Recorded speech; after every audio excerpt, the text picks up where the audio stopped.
On today's show, we're going to explore the most important LinkedIn updates marketers need to be on top of, including some really impressive new formats. Imagine being able to be the first thing your ideal client sees during the day, whenever they happen to sign into LinkedIn.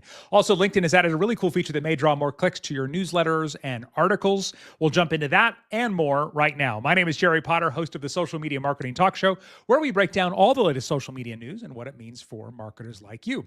And today I'm joined by Judy Fox. Judy's a LinkedIn strategist. Her course is called the LinkedIn Business Accelerator Program. Judy, welcome to the show. Excited to be here. So let's start off with a new way to possibly get more clicks to our articles and newsletters. So fill us in on this update. Yes, we now have the ability to upload video onto the cover image of your newsletter or your article. The power of that is, we're here with this whole segment is going to cover a lot of video topics, and we understand how much we can connect with the subject if somebody uploads a video. It's the way of doing business. It's high trust. It's a really smart move. I was going to give some initial thoughts on it, but it's going to autoplay in the feed. So that's really nice. Instead of feeling like we're coming across a static piece of information, like an article feels sometimes, it's going to have that movement with a video. And you can upload a thumbnail, which is really nice, in front of your video. If you don't want that to hold the first frame, you can actually put a thumbnail there. And you can...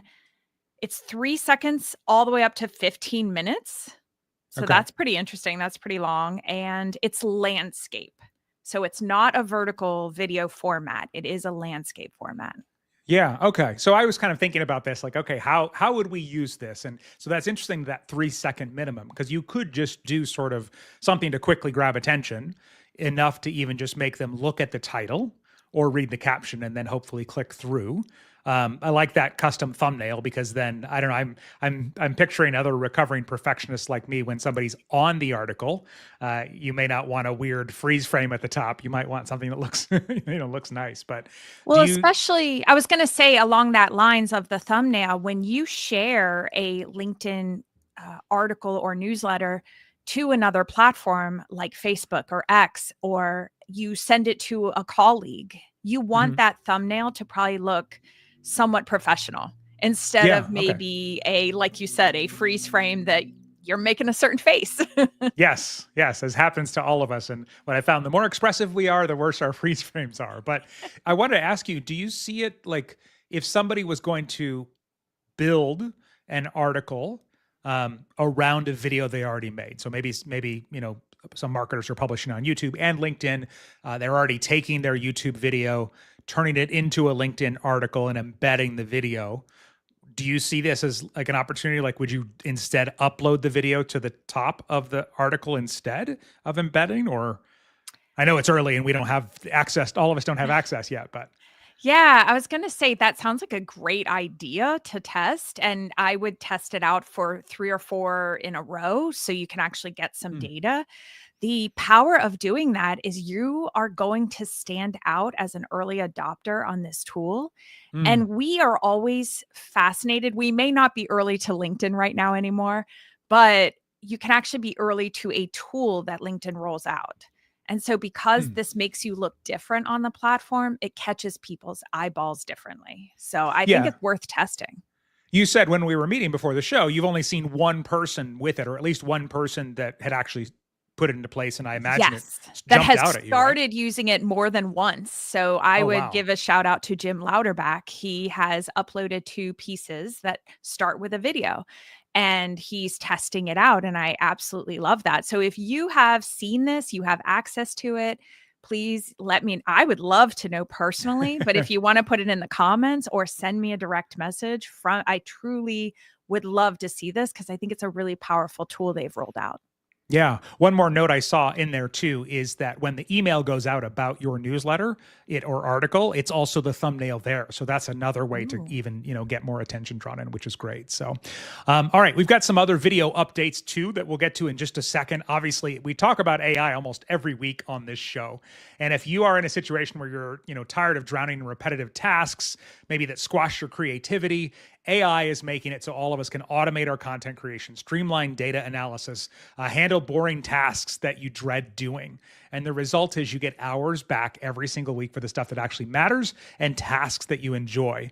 And so that's why we put together the AI Business Society to show you exactly how, with expert training on automation workflows, advanced prompting techniques, time-saving integrations. I was in there the other day. I just learned you can edit your ChatGPT prompts instead of typing a new one. Like, hey, you got this wrong. You can scroll up and edit that prompt, and it'll just reissue it. So I'm in there all the time learning stuff. Remember, Prathima V said it best. She said, I've already improved how I create and publish content. That's why I joined the AI Business Society to maximize my ROE, my return on effort, which I love. So if you're ready to reclaim your time, check out the AI Business Society right now. Socialmediaexaminer.com/AI business. Again, socialmediaexaminer.com/AI business. All right, video ads. Obviously, video is getting attention. That's why they're putting them on top of articles. That's why we have the video tab that we didn't have a couple of years ago on mobile. And now new enhancements and placements are coming to video ads. So tell us what's going on with this, Judy. I'm first going to start with the fact that, like we're talking about, LinkedIn is doubling down on video. And what's new about video on the ad side is being able to have what's called first impressions ads.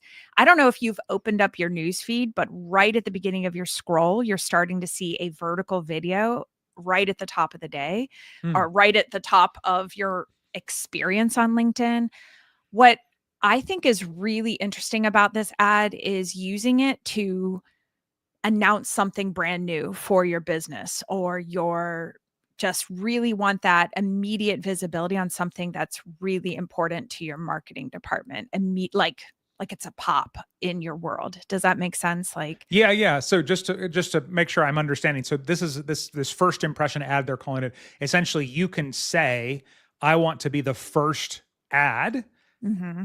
People in this demographic C-level executives in this town or city or state or whatever see when they open the app or go to the website every day. Yes. Basically what Okay. the two ads are: first impression ads, and then there's something called reserved ads. Okay. They're both being positioned, at least to me and what I'm reading and what I've heard from LinkedIn directly, to give priority placement. And I absolutely love when they're like giving an analogy that it's like choosing the front row at your favorite concert to guarantee the best view. Good analogy. Yeah. Because you don't want advertising that's stuck in the middle of people who are already trying to get a visibility. They're saying, hey, you should be at the top of the news feed. So that is a smart move for LinkedIn to make their ads more attractive.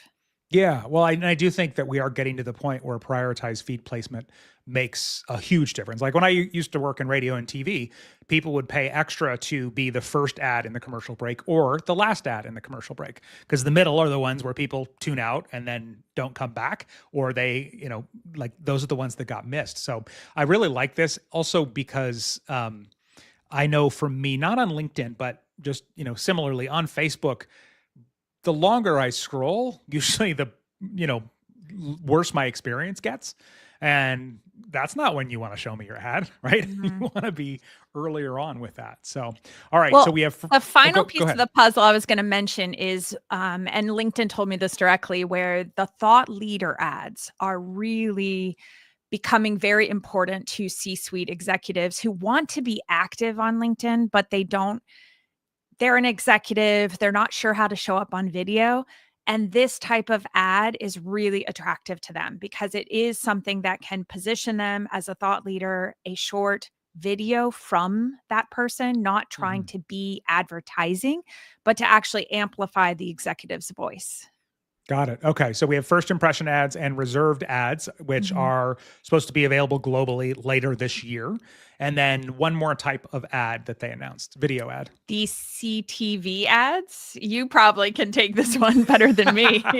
Or AJ Wilcox. I'll always shout him out as my LinkedIn ads expert. But yeah, well, CTV stands for connected TV, because we have this over on YouTube as well. And, other platforms are adding it. But basically this is connected TV is basically any streaming TV service.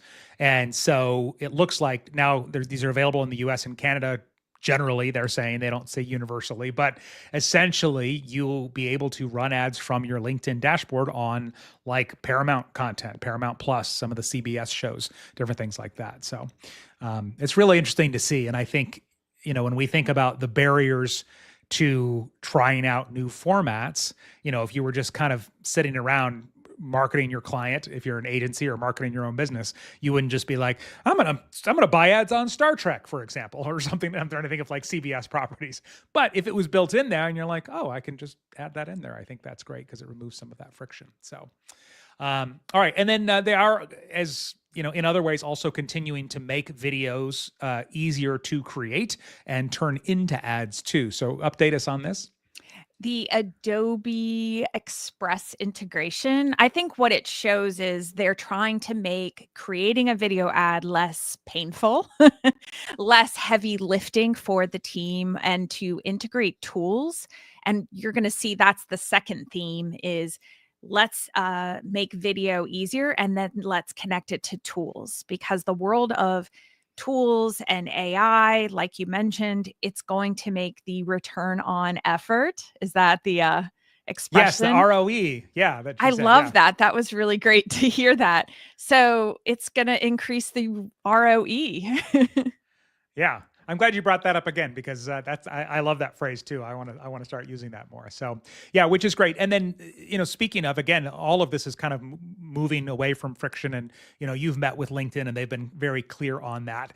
They also have just announced in the last couple of days that they are opening up more of their analytics to be used on third-party platforms. So if you use Hootsuite, Buffer, Sprinkler, Later, and lots of others, you can look in whatever tool you use, but more of this is going out to be in the third-party tool rather than having to log into LinkedIn. What do you feel like the impact of that is for marketers? I think the number one impact is marketers who haven't always taken LinkedIn seriously from a place of we just push out our content we were creating elsewhere. They may, because they see the data in the dashboards they're already using for maybe TikTok, Instagram, X, they will start to take LinkedIn.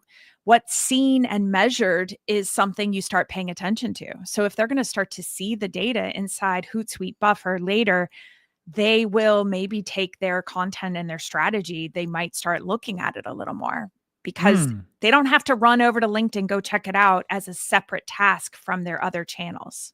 Yeah. Well, and if they weren't monitoring it, if they were just syndicating it over to LinkedIn, that's a good word. To use a kind word, as opposed to dumping it on LinkedIn. Did I say dumping? No, you didn't. You didn't. I was just, for comparison, syndicating versus dumping, same thing, just different tone. Yeah. So that way they might see like, oh my gosh, this is doing really well over on LinkedIn in a way that they hadn't before. Yeah. Imagine having the access, but you didn't know before that maybe you got a really big shout out on LinkedIn and something happened, and maybe your customers started talking about you and you're starting to see that effect on your content. You may not have caught that, and now you might, which is really cool from the perspective of teams working with these other tools already. Yeah, love that. All right. Speaking of ROE, your return on investment, learn more about becoming an AI enhanced marketer. Go to socialmediaexaminer.com/AI business. Again, socialmediaexaminer.com/AI business. And Judy, where's the best place for people to discover more about you? Well, let's go over to LinkedIn. It's JUDIFOX on LinkedIn. And please send me a direct message, especially if you've seen the LinkedIn cover images on the articles. I really want to hear. You're set up so people can send you direct messages? Yes. Okay. I have an open system here. Awesome. All right. And if you want to add another podcast to your listening lineup, a couple of you to check out Social Media Marketing Podcast, as well as the AI Explored podcast. Until next time, may you be wise with your marketing decisions. Take care, everybody. Bye.